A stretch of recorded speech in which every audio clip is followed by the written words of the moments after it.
Oke, Assalamualaikum warahmatullahi wabarakatuh. Sebelumnya perkenalkan, nama saya Muhammad Rafiq Sidiki dengan NIM 124140010 dari kelas Sistem Operasi RE. Nah, di sini saya akan menjelaskan apa itu CPU scheduling secara algoritma, dan juga apa itu FIFO, SJF, STCF, dan juga RR, dan juga satu lagi MLFQ. Nah, di sini saya akan menjelaskan apa maksud algoritma tersebut. Saya ingin menjelaskan apa itu CPU scheduling. Jadi, CPU scheduling itu adalah urutan atau mekanisme sistem operasi. Dia itu yang akan menjalankan atau yang akan mengetahui proses yang mana yang akan dijalankan terlebih dahulu oleh CPU. Jadi itu yang dimaksud dengan CPU scheduling. Nah, di sini diberikan soal. Oke. Jadi ada beberapa soal. Diberikan sebuah proses dengan waktu kedatangan dan waktu eksekusi. Waktu kedatangan ini itu biasa kita sebut dengan time arrival. Sedangkan waktu eksekusi itu bisa kita sebut dengan CPU burst. Nah, kita di sini itu disuruh hitung nilai CPU burst-nya. Sedangkan yang disuruh itu 5 digit terakhir dari NIM. Oke, jadi NIM saya di sini itu 5 digit NIM terakhir saya itu adalah 40010. Maka sesuai dengan aturan kita tulis D1 sama dengan 4. Karena apa? Karena NIM pertama saya itu adalah 4. D2 sama dengan 0. Maka kita tulis 0. Terus D3. D3 itu berapa NIM kita? Itu adalah 0. Kita tulis D3 sama dengan 0. Terus D4. Kita tulis D4 itu berapa? Oh, D4 itu 1. Maka kita tulis D4 sama dengan 1. Dan D5. D5 itu berapa? Kita lihat. D5 sama dengan 0. Maka kita lihat tulis di situ 0. Sehingga kita melakukan perhitungan. Nah, perhitungan di sini itu kita gunakan P1. P1 itu kenapa? Perhitungan 1 sama dengan D1 ditambah 1 sama dengan berapa? Karena apa? Karena D1 itu NIM kita. Ditambah 1 karena dia melakukan perulangan dari 1. Perhitungan dari 1. Maka D1 itu adalah 4. 4 ditambah 1 sama dengan 5. Terus P2 itu adalah D2 sama ditambah 2. D2 ditambah 2 sama dengan 0 ditambah 2 sama dengan 2. Terus P3. P3 itu D3 ditambah 3 sama dengan 0. Jadi karena NIM saya 0 ditambah 3 sama dengan 3. P4 dia ngulang lagi dari pertama karena udah melakukan 3 kali proses. D4 sama dengan ditambah 1. Nah, jadi D4 ini kita tambahin dengan 1 sama dengan D4. Kita lihat berapa NIM saya? 1. Maka kita tulis di sana 1 ditambah 1 sama dengan 2. Begitu juga P5. Kita lihat D5 ditambah 2 sama dengan berapa di sana? NIM-nya 0. Maka 0 ditambah 2 sama dengan 2. Oke. Jadi begitu perhitungannya. Terus kita akan lanjut ke tabel data proses. Setelah kita melakukan perhitungan tersebut, maka kita bisa tahu bagaimana tabel proses itu. Kita lihat di sini, proses P1 itu arrival time-nya itu adalah 0, sedangkan burst time-nya itu adalah 5. Kenapa kita tulis 5? Karena kita lihat di sini tadi P1 itu sama dengan 5. Kenapa sama dengan 5? Karena 4 ditambah 1 sama dengan 5. Kita tulis di sini 5. Arrival time itu udah diatur di soalnya. Itu nilainya 0, 1, 2, 3, dan 6. Makanya kita tulis 0, 5. P2. Arrival time-nya adalah 1. Burst time yang kita dapat tadi dari perhitungan itu 2. P3 1. Burst time P3 itu 2. tambah burst time-nya itu 3. P4 itu 3 arrival time-nya. Sedangkan burst time-nya itu 2. P5 itu 6. Sedangkan burst time-nya itu 2. Nah, catatannya, kenapa di sini ada CPU bond, terus interaktif, campuran, terus juga interaktif lagi, kena interaktif. Kenapa bisa seperti itu?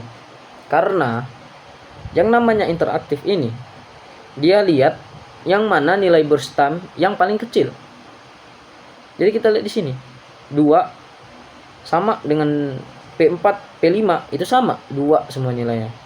Maka dia paling kecil, paling apa disebutnya? Paling rendah. Maka kita tulis interaktif. Terus kita tulis campuran. Kenapa? Karena dia berada di posisi tengah-tengah atau sedang lah. Nah, maka kita tulis 3. Karena 5 sama 3 itu lebih kecilan 3. Kita tulis di sana 3. Terus CPU bond. Kenapa disebut CPU bond? Karena dia lebih besar, lebih tinggi. Maka kita tulis 5. Itu adalah CPU bond. Oke. Nah, langsung kita ke algoritmanya. Di algoritma berikut, buat Gantt chart-nya dulu, karena itu sangat penting ya guys. Nah, Gantt chart di sini, itu saya buat pertama itu adalah P1. Kenapa P1? Karena waktu mulainya atau waktu kedatangannya itu adalah 0. P1 waktu kedatangannya 0. Kita lihat di tabel berikut, oke? P1 datang P2. Kita lihat waktu eksekusi P1 itu berapa? 5. Kita tulis di sini 5. Karena FIFO, yang namanya FIFO itu dia adalah apa ya, gimana ya? FIFO itu dia menjalankan apa yang sudah datang duluan. Jadi dia seperti pelayan toko. Pelayan toko itu melayani siapa yang sudah datang duluan dan dia menjalankannya sampai habis. Nggak ada proses nunggu berhenti, nggak ada. Karena dia langsung aja menjalankan prosesnya. Nah, petikan jet berikut kita tulis tadi waktu kedatangannya itu 0. P1 selesai di berapa? Kita lihat burst time waktu eksekusinya 5. Kita tulis di sini 5. P2. Jadi dia masuk ke P2. P2 berapa nilainya? 2. Kita lihat waktu eksekusi terakhir itu adalah 5. Maka kita tulis di sini 2. 2 kita tambahin di sini. 5 ditambah 2 itu adalah 7. Kita tulis 7. Lanjut ke eksekusi selanjutnya. Kita tadi di sini berhenti di sini. Maka kita lanjut 2. Selanjutnya adalah 2. Kita tulis P3 di sini ya.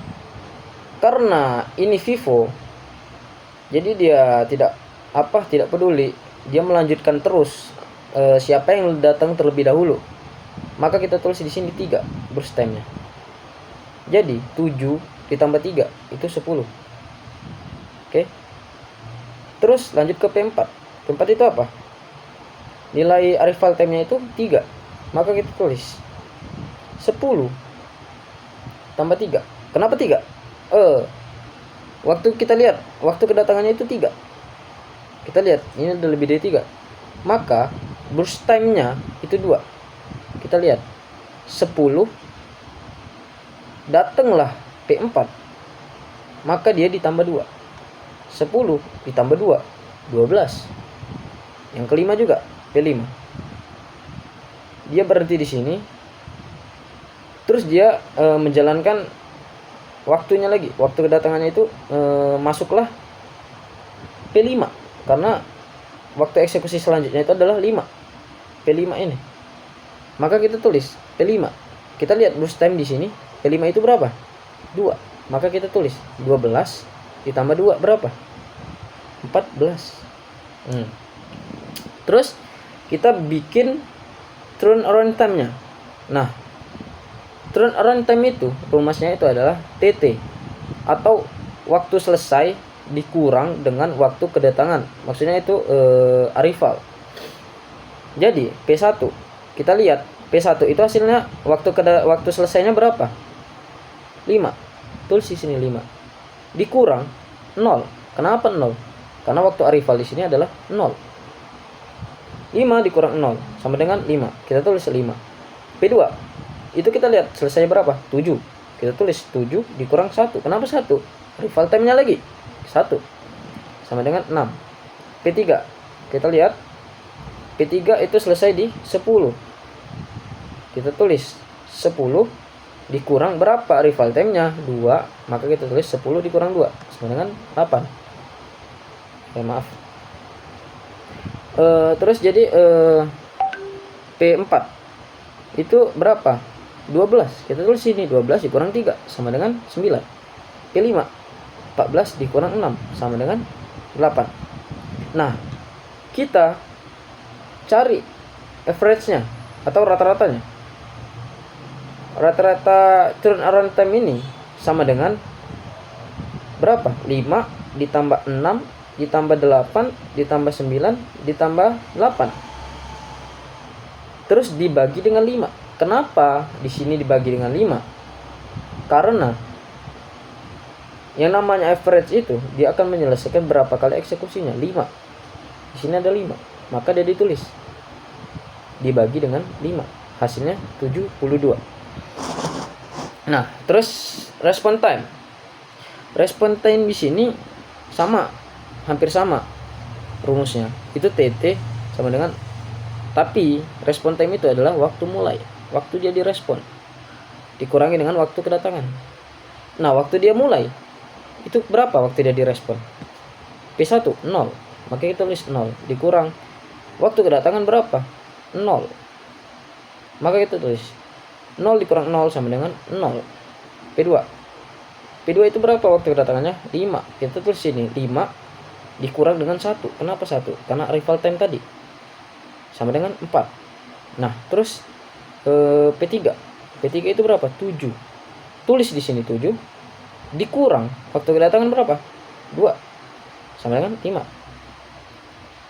Begitu selanjutnya 4 itu 10. Maka P4 sama dengan 10 dikurang 3 sama dengan 7. Kita tulis P5 berapa waktu mulainya? 12 dikurang 6 berapa? Kenapa 6? Arrival time tadi sama dengan 6.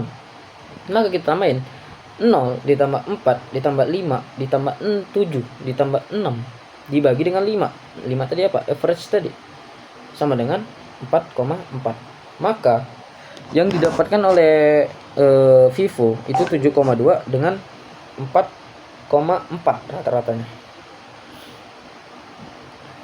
Nah, terus kita lanjut ke SJF. Jadi SJF ini non preemptif. Dia tidak bisa menyela proses yang sudah berjalan. Contohnya ada sebuah minimarket.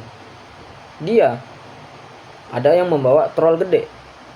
Terus dia terus berjalan. Tetapi karena dia SJF, karena dia membawa trol yang lebih gede, di belakangnya ada yang membawa botol minum lebih kecil. Tetapi dia tidak bisa langsung menyela. Karena apa? Karena kasirnya yang memanggil yang mana yang jalan duluan. Karena dia cuma bawa botol minum, ini bawa botol kecil, maka dia maju duluan. Yang bawa trol nunggu karena dia lebih gede, contohnya ya. Maka SJF di sini itu dia menjalankan yang lebih kecil terlebih dahulu. Tetapi dia tidak bisa disela apabila udah diselesaikan. Contohnya kita buat di sini. Itu P1. Kita buat gancarnya 0. Kita mulai dari 0. Nah, kenapa ini P1? P1 itu sama dengan 5. Kita tulis 5. Selesai. P1 selesai. Turun ke waktu 1. 1 waktu arrival pertama. Yang P2. Masuklah P2. Berapa P2? Burst time-nya 2. Kita tambah 5 ditambah 2. Berapa? 7. Terus kita lanjut. Nah, dari 2. Kenapa dia nggak ke P3 dulu? Kenapa dia ke P4? Kenapa? Karena P4 itu lebih kecil daripada P3. Karena saya sebut tadi, SJF itu tidak bisa disela. Tetapi karena dia non preemptive, maka si kasirnya ini dia menyuruh berhenti yang bawa troll, nyuruh jalan terlebih dahulu yang bawa minum kecil 1 itu. Dia diselesaikan dulu yang bawa minum, baru lanjut ke berikutnya. Oke. Terus P5. Kenapa dia ke P5? Kita bandingin P5 sama P3, mana yang lebih kecil? P5. Maka kita tulis di sini P5. P5 itu berapa? 2. 9 ditambah 2, 11. Terus yang terakhir itu yang belum kita eksekusi itu adalah P3. P3 itu berapa? Burst time-nya itu adalah 14. Maka 11 ditambah 3 itu adalah 14. Dan juga waktu turnaround time itu sama. Dia merumusnya itu waktu selesai dikurang dengan waktu kedatangan. Maka P1 kita lihat. P1 tadi berapa? Waktu selesainya 5. 5 dikurang dengan 0. 0 arrival time sama dengan 5. 7 dikurang dengan 1. Kenapa 7? P2 selesainya itu di 7. Maka 7 dikurang 1 itu adalah 6. P3 9. 9 dikurang 2 itu adalah 7. Begitu juga selanjutnya 11 dikurang 3 arrival tadi sama dengan 8. 14 dikurang 6 sama dengan 8. Kita tambahin average turnaround time-nya. 5 ditambah 6 ditambah 7 ditambah 8 ditambah 8 dibagi dengan 5 average sama dengan 6,8. Oke, yang selanjutnya itu adalah respon time. Respon time itu waktu dia mulai sama waktu dia datang. Nah, di sini itu adalah 0 waktu dia mulai. Dikurang dengan 0 waktu dia datang. 5 P2 itu adalah 5. 5 dikurang 1. Maka sama dengan 4. Terus 11. Kenapa 11? P3-nya itu 11 dikurang 2. Sama dengan 9. Nah, di sini agak keliru, nih guys. P4 itu harusnya 7. 7 itu dikurang 3. 7 dikurang 3 itu adalah 4. Kita tulis di sini 4. Terus 11. 11. Maaf, P5 itu adalah 9. 9 dikurang dengan 6 itu adalah 3. Maka ini hasilnya 0, 4, 9, 4, 3. Maka kita tambahin semua. 0 ditambah 4 ditambah 9 ditambah 6 ditambah 9 ditambah 4 ditambah 3 itu hasilnya 20 dibagi dengan 5. Maka hasilnya adalah 4. Oke. Selanjutnya itu adalah STCF. Nah, STCF di sini dia itu STCF itu adalah menjalankan yang lebih besar terlebih dahulu, tetapi dia berhenti karena ada yang lebih kecil. Contohnya, dia bawa troli. Dia berhenti sejenak untuk menjalankan yang contohnya di bank, pegawai bank ya. Nah, ada pegawai bank, ada pelanggan, dia itu ingin ngambil duit banyak, sedangkan yang satunya itu cuma nanya, ada loker nggak? Maka dia ngedahuluin yang keperluannya sedikit, dimajuin dulu ke depan. Maka yang keperluannya banyak ini, yang ngambil duit banyak itu berhenti bentar, ditanya dulu, ada info lokernya? Enggak, pergi, udah selesai. Jadi P1 itu adalah 0. Nah, waktu masuk dia itu 1. Kenapa 1? Karena habis dari 0 itu kita simpan di sini berarti 4. Karena di sini 1 auto arrival. Kita simpan di sini. P1 sama dengan 4. Terus P2 itu 1. P2 itu adalah 2. Maka 1 ditambah 2 adalah 3. P2 selesai. Kita coret. P2 selesai. Terus kita lanjut ke P3. Nggak bisa. Karena apa? Karena burst time-nya lebih besar daripada waktu kedatangannya. Maka kita turun ke bawah. P4. Masuklah di sini P4. Nah, di sini P4 kita bandingin. 2 sama 3. Lebih gedean mana? 3. Maka kita yang eksekusi kita yang ini. 2. Maka 3 ditambah 2 itu adalah 5. Terus kita lanjut ke P5. Nah, di P5 ini, P3 ini, itu kita tulis di sini itu ada P5 yang masuk. Maka kita tulis di sini P5 masuk dengan angka burst time-nya 2. Maka 5 ditambah 3 itu dengan 8. Masuklah P5 tadi, masuk deh. Maka 8 ditambah 2, P5 itu kan 2, 10. Terus udah semua. Siapa yang belum dieksekusi? Itu P1. P1 tadi sisa kita disimpan di sini itu 4. Maka P1 10 ditambah 4 itu adalah 14. Terus turnaround time-nya kita tinggal tambahin aja. Kayak tadi waktu selesai.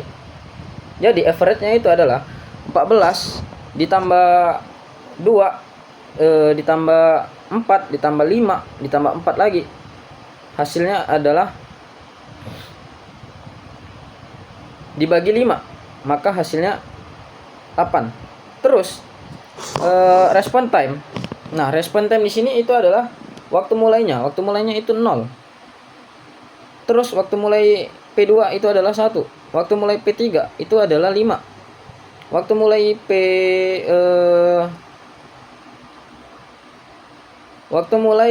P5 itu adalah 8. Bener ya? Nah, jadi kita average-in, tambahin 0, 1 dikurang 1, 0, 5 dikurang 2, 1, 3 dikurang 3, 0, 8 dikurang 6, 2. Maka kita tambahin. Terus dibagi dengan 5. Sama dengan 0,6. Ini hasil respon time-nya. Terus kita yang terakhir itu round robin. Q sama dengan 3. Berarti waktu rivalnya itu nggak boleh lebih dari 3. Contohnya, kita main PS bertiga sama teman. Nah, kita lagi main sambil nunggu waktunya habis. Jikalau kita masih main terus waktunya habis, maka PS kita itu dioper ke orang lain, ke selanjutnya gitu. Contohnya di sini P1 sama dengan 0. Karena round robin Q-nya ini 3, maka kita tulis waktu kedatangannya 3. Kita udah di sini berarti di P4 3. Nah, kita lihat P2. P3 sama P2 ini udah ngantri. Kita tulis berarti P1-nya itu sisa 2. Kita tulis di sini 3. P2 itu berapa? 2. Maka kita tulis 3 ditambah 2 itu 5. Terus kita lanjut lagi ke P3. Karena ini 2. Terus ininya 3. Arrival time-nya tadi waktu selesainya. Maka kita lihat 3. Burst time P3 itu adalah 3. Sama. Maka kita tulis 5 ditambah 3 itu 8. Terus kita ke P4. Masuklah P4. P4 itu berapa? 2. Maka 8 ditambah 2 itu 10. P5 masuklah dia. Setelah selesai P4 masuklah P5. P5 itu berapa? Burst time-nya 2. Maka 10 ditambah 2 itu 12. Terus kita udah eksekusi semua. Apa yang belum kita eksekusi? Itu P1. Kenapa kita belum eksekusi? Karena dia tadi sisa 2. 12 ditambah 2, maka hasilnya 14.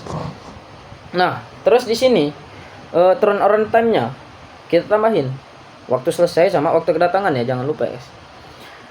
P1 itu sama dengan 14 dikurang 0 sama dengan 14. P2 5 dikurang 1 sama dengan 4. P3 8 dikurang 2 sama dengan 6. P4 10 dikurang 3 sama dengan 7. P5 12 dikurang 6 sama dengan 6. Kita tambahin average-nya. 14 tambah dengan 4 ditambah dengan 6 tambah dengan 7 ditambah dengan 6, itu maka hasilnya 5,8. Terus kita ke P1 yang respon time. 0 dikurang 0 sama dengan 0. 3 dikurang 1 sama dengan 0. 5 dikurang 1 sama dengan 1. 8 dikurang 3 itu sama dengan 3. 10 dikurang 6 itu sama dengan 2. Maka kita tambahin 0 ditambah 0 ditambah 1 ditambah 3 ditambah 2 dibagi dengan 5. Maka hasilnya 1,2.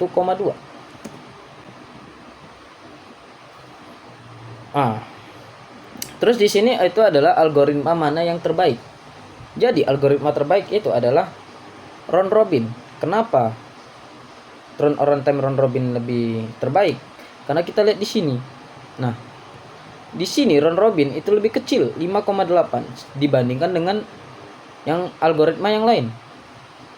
Maka kita tulis di sini 5,8. Turn around time-nya adalah yang lebih baik, itu rata-rata dari si round robin. Terus algoritma terbaik untuk sistem interaktif berdasarkan response time. Kita lihat yang mana yang lebih bagus. Nah, yang lebih kecil itu dia adalah STCF 0,6. Rata-rata dari STCF itu 0,6 respon time-nya. Maka STCF termasuk algoritma terbaik untuk sistem interaktif berdasarkan respon time-nya.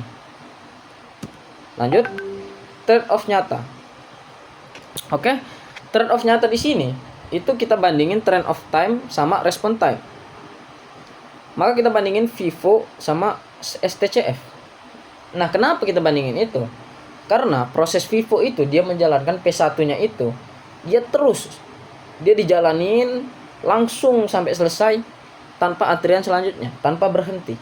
Tapi sedangkan STCF dia itu menjalankan P1 dulu. P1 misalnya nilainya 5 misalnya. Maka sisanya itu disimpan. Karena ada yang lebih kecil, misalnya ada yang 2, maka dia menjalani 2. P1 dia disimpan dulu nilainya, simpen 4, turunlah 1, maka dia ngejalanin yang 2 dulu karena lebih kecil daripada 4. Begitu sampai yang kecil selesai, baru dia balik lagi menjalanin yang P1 gitu. Oke. Untuk selanjutnya itu desain skema MLFQ yang sederhana.